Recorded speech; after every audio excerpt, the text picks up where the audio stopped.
All right, everyone, welcome back into another NFL DFS video. Going to be breaking down this Thursday night showdown here between the LA Rams and the Seattle Seahawks. Let's go ahead and get into it. So I find the point spread of this game actually pretty darn interesting. A half-point spread. This is basically a toss-up. And I think this is solely due to like Davante Adams likely sitting in this game. If he does end up sitting, obviously that's going to create a decent amount of value for us on this slate. It's just trying to figure out which one of the plays are going to be the plays that do end up going off. Game total wise, I'm actually a little bit surprised at the game total. That's only 44 total points. I would have thought it'd be a little bit higher scoring than that. So that definitely brings in the kickers a little bit more into the slate. But overall, I was just kind of surprised at the point total. Not really going to change too much for us DFS wise.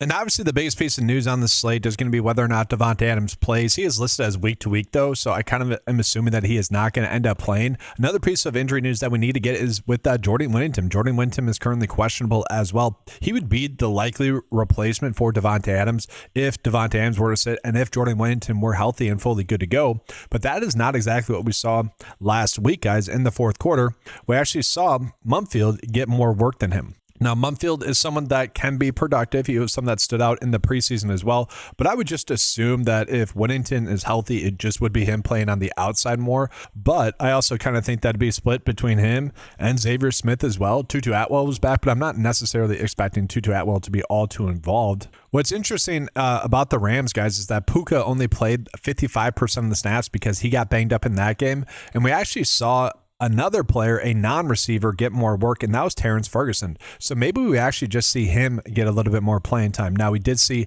13 personnel guys, 62% of the time there against the Detroit Lions. I don't know if they saw something there in that matchup with the Lions where they felt the need to do that, or if it was just because obviously Puka Nacua got injured, and then obviously Davante Adams ended up getting banged up as well. That could be the case. But Terrence Ferguson's probably one of the better value plays on this slate. And I could argue that if he's going to be playing 74 or 77% of the snaps and playing on 70% of the routes, that he's actually someone that we could logically fit into the captain spot and hoping that just ends up scoring a touchdown. And I don't think that's too far-fetched, guys, because if we look at Colby Parkinson, he's actually been the one that scored multiple touchdowns now in basically every game except for week 13. So, sorry, he scored a touchdown or multiple touchdowns in a bunch of games. So, 2, 1, 0, 1, 1, 1. He's been a touchdown machine. Now, that's great and all. Like, he's definitely going to be someone we're looking at as a play, but that could easily shift to Ferguson. So, I kind of think for lineup processes, like I almost think a rule that we should be setting in this is I want at least or exactly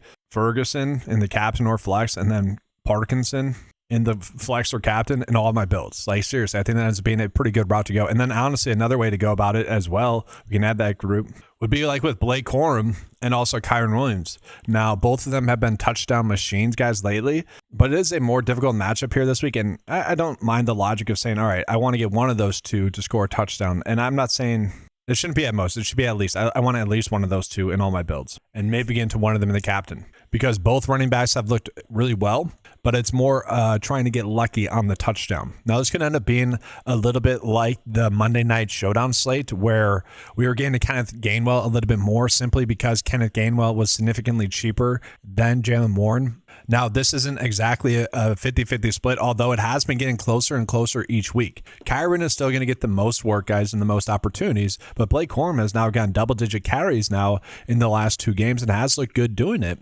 And I like the way that they've been using it, but you can't really take away the work from Kyren. It's like Kyren is still looking great as well. He's still going to be the lead back, but considering the price tag, I don't mind getting to Blake Corum, who's been a touchdown scoring machine as well. The issue is we're almost getting too many logical captain plays, especially when you take out Davante Adams. There's going to be a little bit more touchdown equity to go around. And so I think that's how we go about attacking those players. But again, the issue is that we have the receivers that we have to think about. We got Mumfield, Smith, and I actually like Jordan Whittington the most.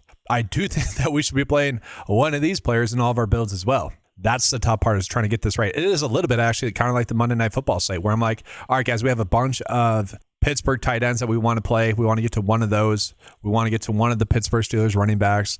And then we also had the Miami Dolphins tight ends in good spots. We could play both of them, but ultimately want to get one of those. It kind of feels like that. Whereas like the Thursday and Sunday night showdown slates were so straightforward This one is like, all right, we can be on good lineups here. It's just trying to get the correct combinations of those lineups correct. Now, obviously, we're going to want to get to Puka Nacua. Even though the matchup's difficult, I do expect him to have a good game, guys. In the last game against the Seahawks, he was still able to put up 15.3 points in that game, and that's basically been his floor. Now, it is a difficult matchup, but I do expect him to be able to produce there.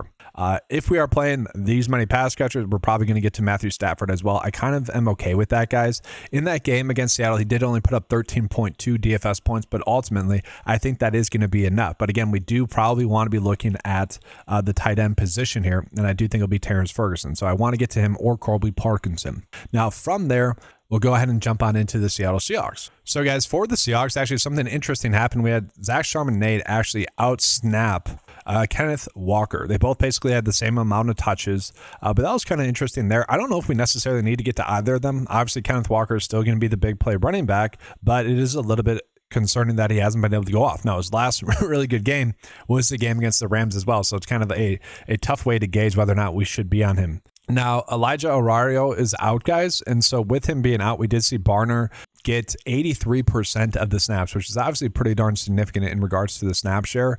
I do think he's going to be someone that does have a pretty high target share, and again, kind of using that last game against the Rams as a reference, although I don't typically care about that. He did have a very good game in that game. And if he's going to be playing on 70% of the routes while getting 6 targets in a game that I do think could end up being high scoring, I really like him as a value price tag play. That price is clearly too low.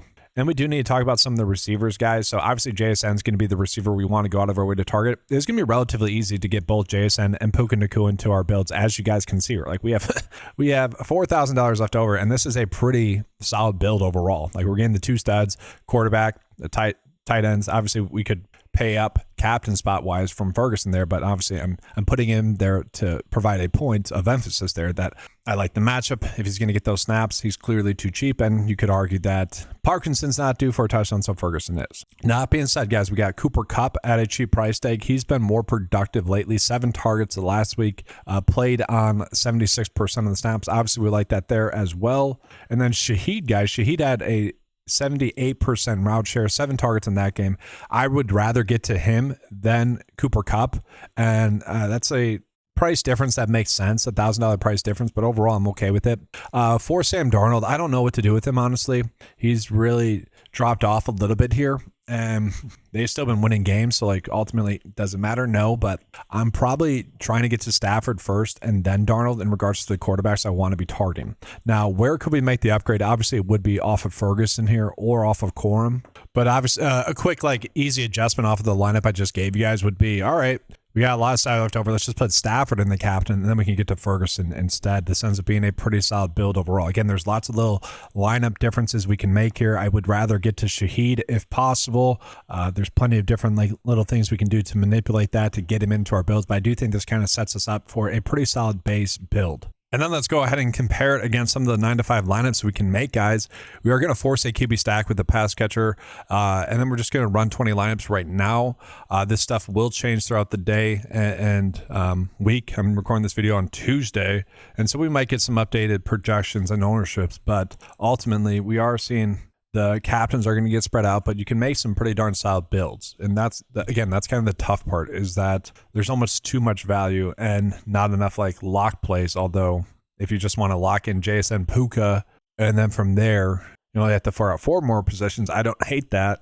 And if you're playing Puka in the captain, you could then say, I want to get to Matthew Stafford. I actually kind of don't mind that lineup path, but the top lineups here, guys, all lineups that make sense to me. We look at the total projections, Darnold, Puka, JSN, Jason Myers, so kicker, Blake Corum, Terrence Ferguson. Again, this is a lineup that makes sense. That's the difficult part, is that unlike the Thursday night football game last week and the Sunday night football game, where it was an extremely easy slate. I mean, Kyle Pitts, I was telling you guys, was my favorite captain play. He was in for a really good spot. Just play him. And then JJ McCarthy, I was really shocked at his ownership. Those were easy. Monday night football slate, much more spread out. As you guys can see, we had 2 freaking tight ends score touchdowns rushing the football. I mean, what was that? Then Darren Waller, 2 touchdowns. This feels like that game. Even though I think it's a little bit more star-studded. At least we know to get to Puka, JSN, one of the Rams running backs. And that's a little bit about getting the tight end plays correct. But guys, that's going to do it for this video. Appreciate you being here. Good luck with all your lineups for Thursday Night Football. Be on the lookout for the rest of the videos for this week. We'll be covering the Saturday slate as well as obviously the Sunday slate. Be breaking down the lineup builder as well as giving you guys the core play. So just be on the lookout for those videos. Appreciate you guys being here. Good luck. And as always, let's keep cashing.